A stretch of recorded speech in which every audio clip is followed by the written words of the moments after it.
श्रीमद् भगवद गीता के 8वें अध्याय के अनुसार हम आप 31 नील 10 खरब 40 अरब वर्षों तक महाप्रलय की दशा में होते हैं।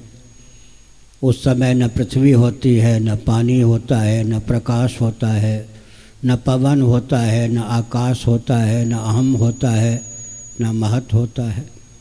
उस समय जीवों को न स्थूल शरीर प्राप्त रहता है, न सूक्ष्म शरीर प्राप्त रहता है, न कारण शरीर प्राप्त रहता है। महाकारण शरीर महामाया भी महेश्वर से तादात्म्यपन्न होकर सर्वथा एकीभूत होकर महाप्रलय की दशा में अवशिष्ट रहती है। उस सुषुप्ति को तोड़कर आखिर सच्चिदानंद स्वरूप सर्वेश्वर सृष्टि की संरचना क्यों करते हैं, इस पर विचार करने की आवश्यकता है तथा देह विहीन जीवों को स्थूल सूक्ष्म कारण त्रिविध शरीरों से युक्त क्यों करते हैं, इस पर विचार करने की आवश्यकता है। श्रीमद् भागवत के 10वें स्कंध में वेदस्तुति नामक अध्याय है। उसके दूसरे श्लोक में इस तथ्य पर विचार व्यक्त किया गया।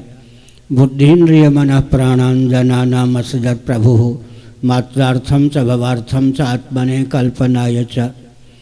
भगवान ने जीवों के शुभाशुभ कर्म को फलीभूत करने की भावना से उन्हें देहेंद्रीय प्राणांतःकरण से युक्त जीवन प्रदान किया।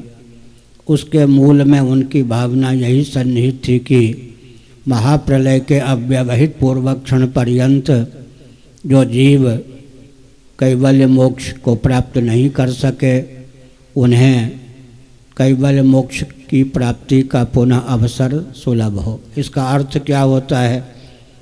सृष्टि की संरचना का प्रयोजन है सज्जनों जन्म और मृत्यु की अनादि अजस्र परंपरा का आत्यंतिक उच्छेद। इस प्रयोजन को दृष्टि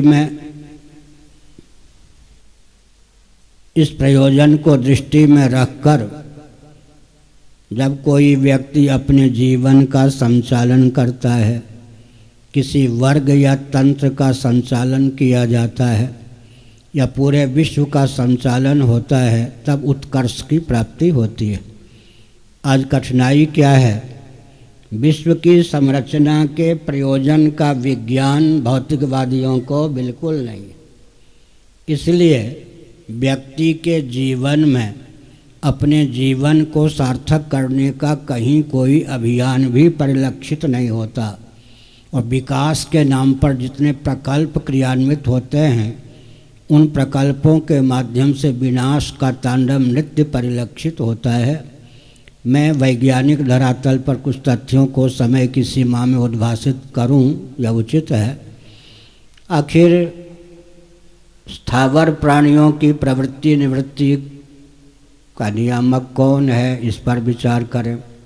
हर व्यक्ति के वश की बात नहीं कि तरुलता गुल्म आदि जो स्थावर प्राणी हैं उनकी प्रवृत्ति और निवृत्ति का अंकन कर ले।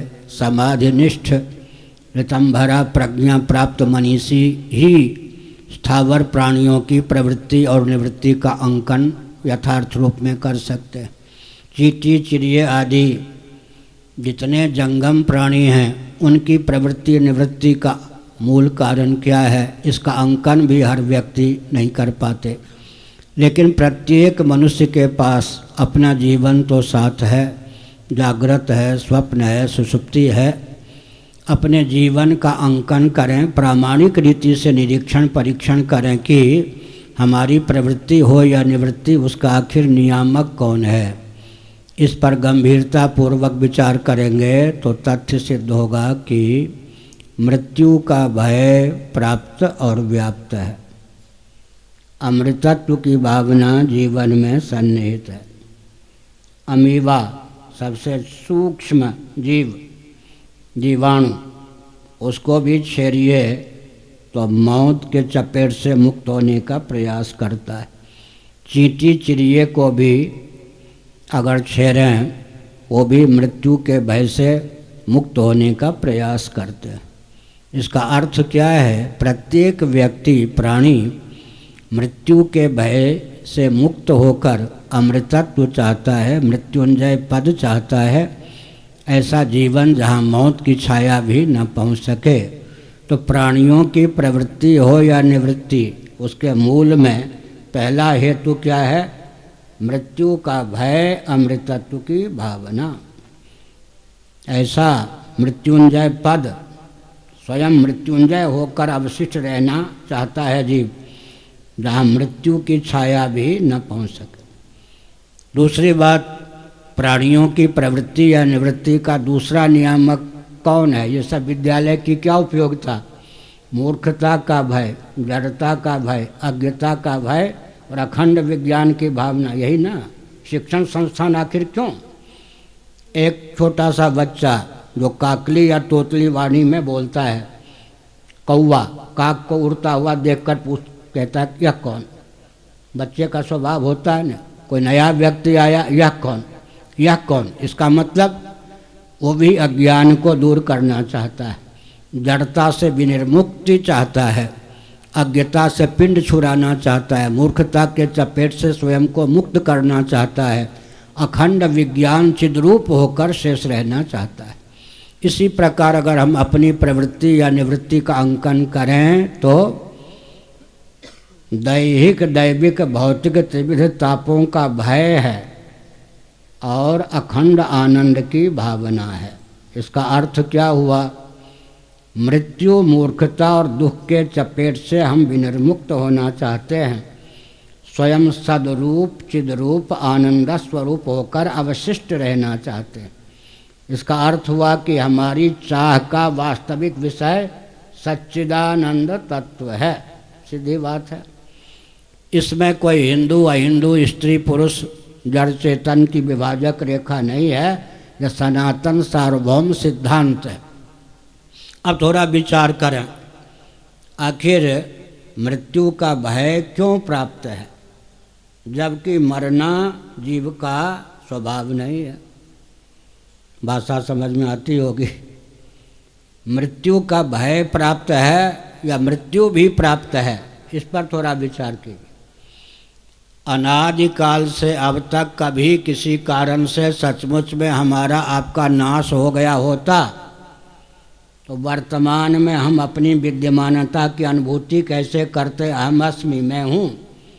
वर्तमान में जो हम अपनी विद्यमानता की अनुभूति करते हैं, अहम अस्मि, मैं हूँ, यह अनुभूति डंके की चोट से तथ्य को सिद्ध करती है कि अनादिकाल से अब तक हमारा आपका नाश नहीं हुआ। नाश की केवल आशंका है, नाश होना नहीं है। अगर मौत नाम की कोई देवी, मृत्यु नाम की कोई देवी मूर्तिमती होकर हमारे सामने उपस्थित हो, उसके भी हम दृष्टा होंगे, साक्षी होंगे। भविष्य में भी हमारा आपका नाश कभी संभव नहीं है। फिर मृत्यु का भय हमको क्यों प्राप्त होता है, इस पर विचार करना चाहिए। साथ ही साथ कोई अवस्था हमारे जीवन में आती है, कोई दशा आती है जहाँ मृत्यु के भय की पहुँच नहीं होती।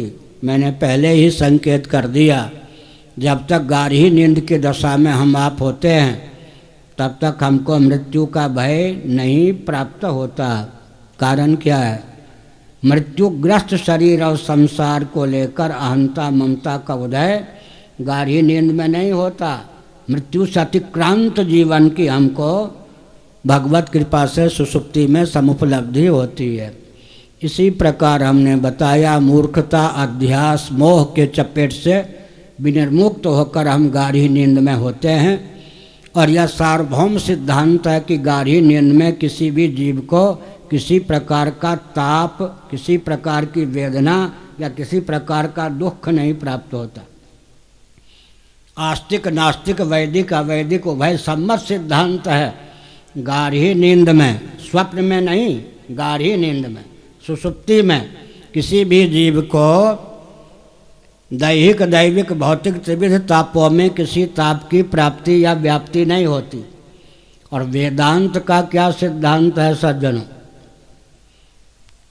सिद्ध हो जाए कि अमुक जगह अंधकार नहीं है तो डंके की चोट से आपको इस तथ्य को मानने की व्यवस्था है कि प्रकाश अवश्य है, कहीं अंधकार नहीं है। इसका अर्थ क्या होता है? अगर प्रकाश का सद्भाव ना हो, प्रकाश की विद्यमानता ना हो, तो अंधकार का निवारक कौन हो? इसलिए जब यह सार्वभौम सिद्धांत है कि गाढ़ी नींद में किसी को दैहिक, दैविक, भौतिक त्रिविध तापों में किसी भी ताप की प्राप्ति या व्याप्ति नहीं होती, तो डंके की चोट से यह तथ्य सिद्ध है कि आनंद अवश्य मिलता है। और पते की बात यह है, सावधान, जो बच्चे, अभी तो बच्चे आएंगे, शायद विद्यालय बन ही रहा है, बच्चों के गार्जियन या जो भी हैं यहाँ विद्यमान, थोड़ा सा भी कम्युनिज्म का भाव मन में हो तो अपने हृदय का परिष्कार कर लें। गाढ़ी नींद का वेग ही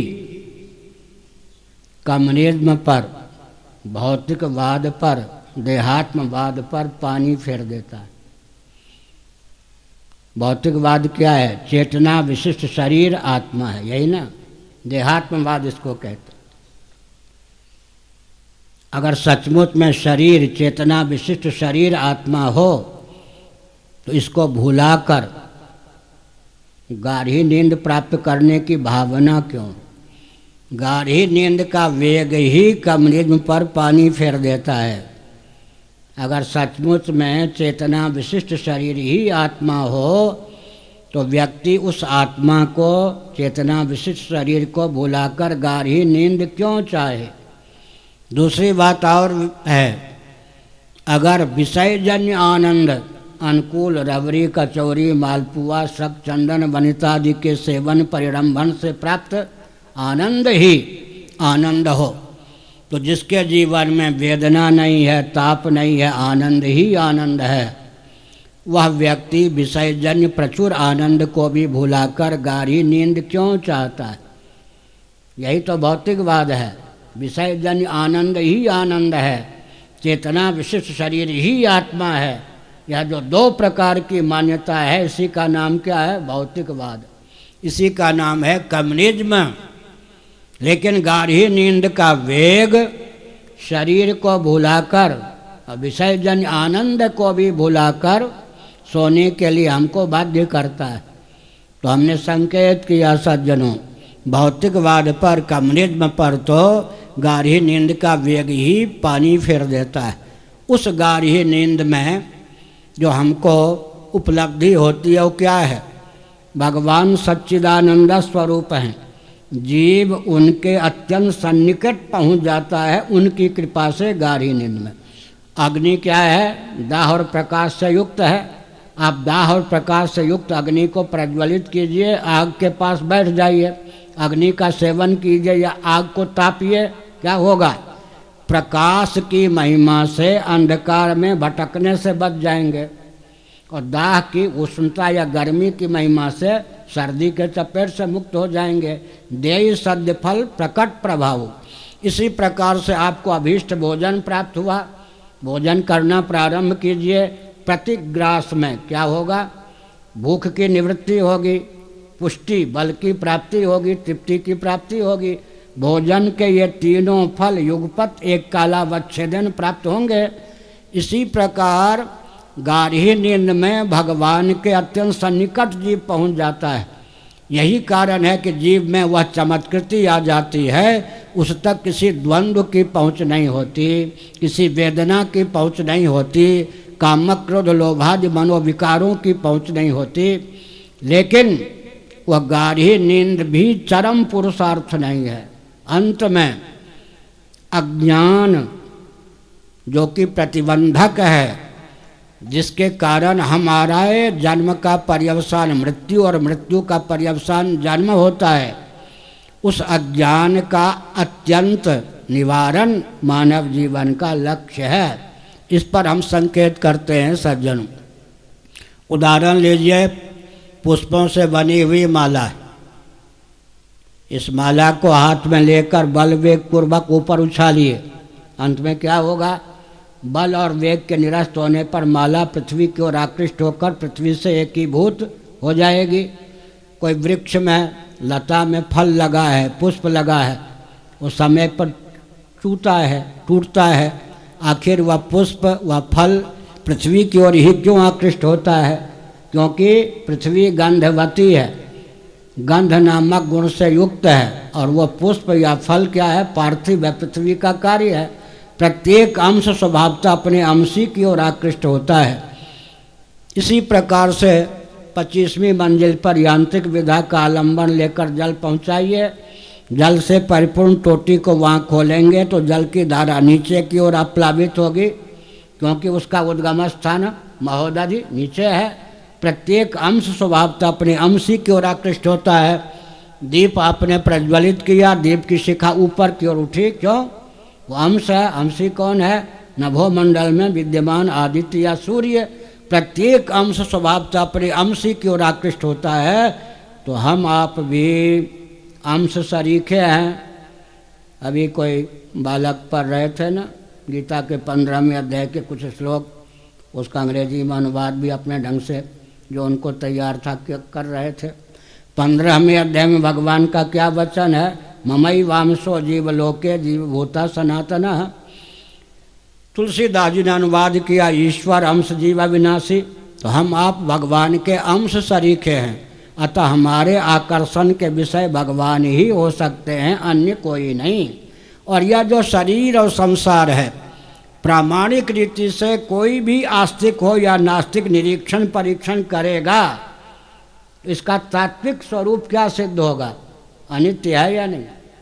प्रतिक्षण परिवर्तनशील है। शरीर और संसार अनित्य तो है ही, और जड़ भी है, क्योंकि दृश्य है, और इसके संसर्ग से, सेवन से दुख भी प्राप्त होता है। इसका अर्थ क्या हुआ? शरीर और संसार प्रामाणिक रीति से निरीक्षण परीक्षण करने पर असच्चिदानंद सिद्ध है। बृहदारण्यक उपनिषद का अनुशीलन कीजिए। असतो मा सद्गमय तमसो मा ज्योतिर्गमय मृत्योरमा अमृतम गमय। हे प्रभु, हमारे जीवन में वह बल और वेग भर दें।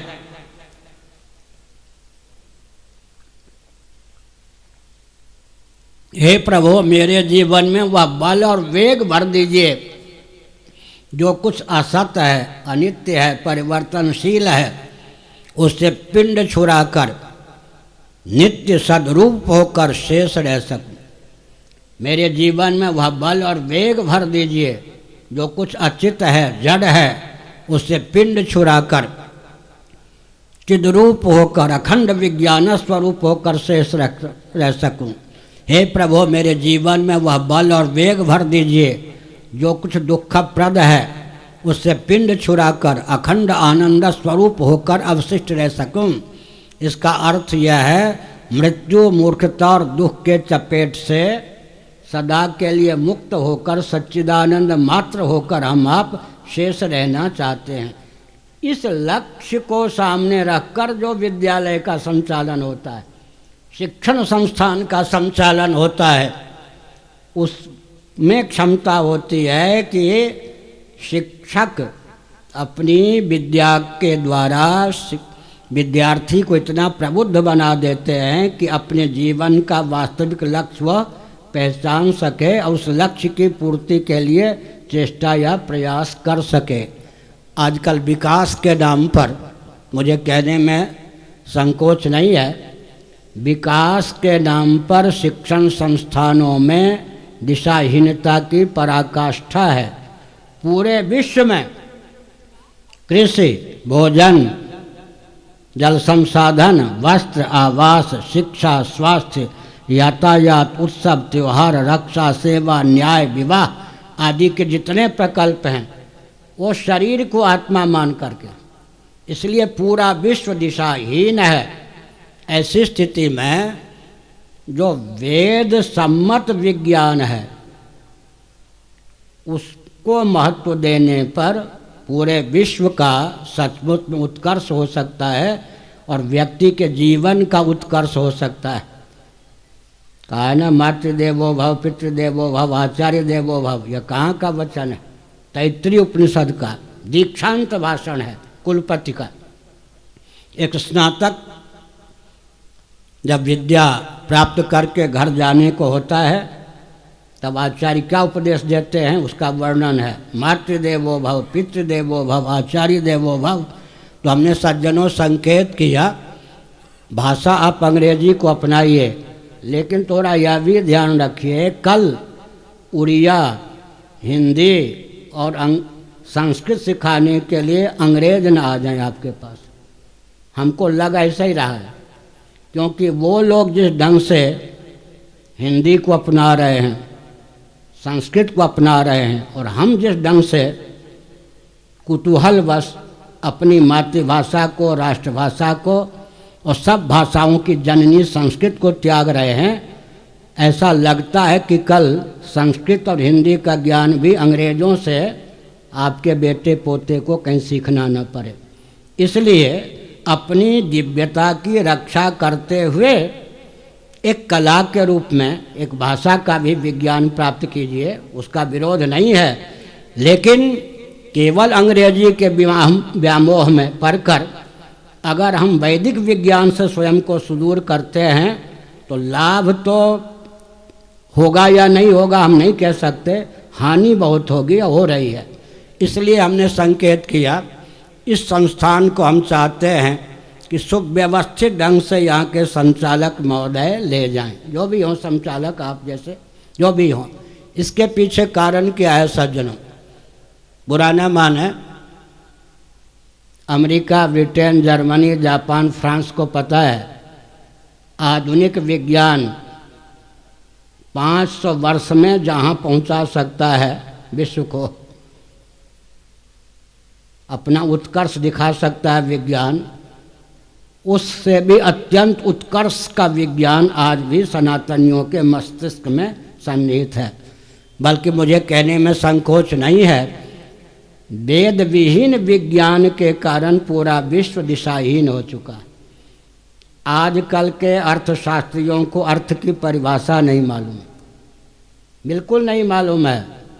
मैं डंके की चोट से कहता हूँ, विश्व बैंक ने भी मुझसे यही प्रश्न किया था, आर्थिक विपन्नता को लेकर तीसरा विश्व युद्ध संभावित है, और तीसरा विश्व युद्ध आर्थिक विपन्नता को लेकर ना हो, वैदिक वाङ्मय में उसकी स्वस्थ विधा क्या है।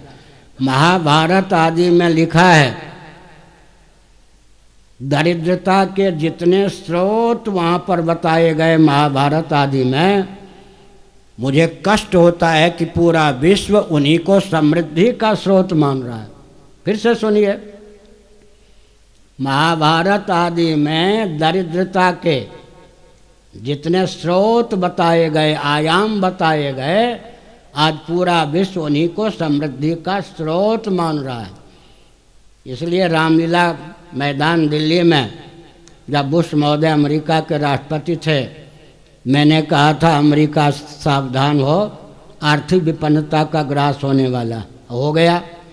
अब मैं पूरे विश्व को कह रहा हूँ, वैदिक महर्षियों ने जो अर्थ को परिभाषित किया है, अर्थ का स्वरूप बताया है, उसको अगर विश्व नहीं अपनाता है तो पूरा विश्व बेन के शासनकाल में जैसे दाने दाने के लिए मोहताज हो गया था वैसे ही होगा। तो मुझे बहुत कुछ नहीं कहना है, हमने संकेत किया सज्जनों, शिक्षा का उद्देश्य क्या होगा। अंग्रेजी आप रखिए, भाषा ठीक है, लेकिन उद्देश्य आपकी शिक्षा का है क्या। शिक्षण संस्थानों पर वज्रपात करते हुए भीष्म पितामह ने एक भाव व्यक्त किया है।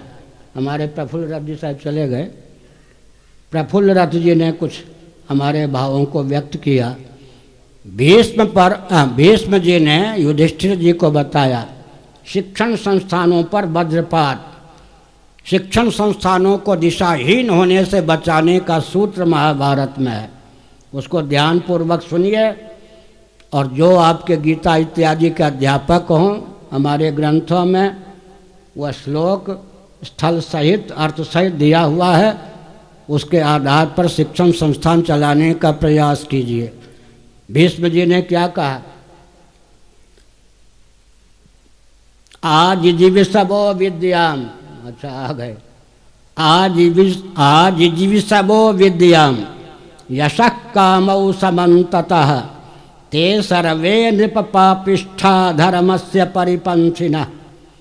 शिक्षण संस्थानों को दिशाहीन होने से बचाने के लिए महाभारत का यह श्लोक स्थल निर्देश सहित अर्थ सहित ध्यान में रखना चाहिए जो शिक्षण संस्थान का संचालन करते हैं।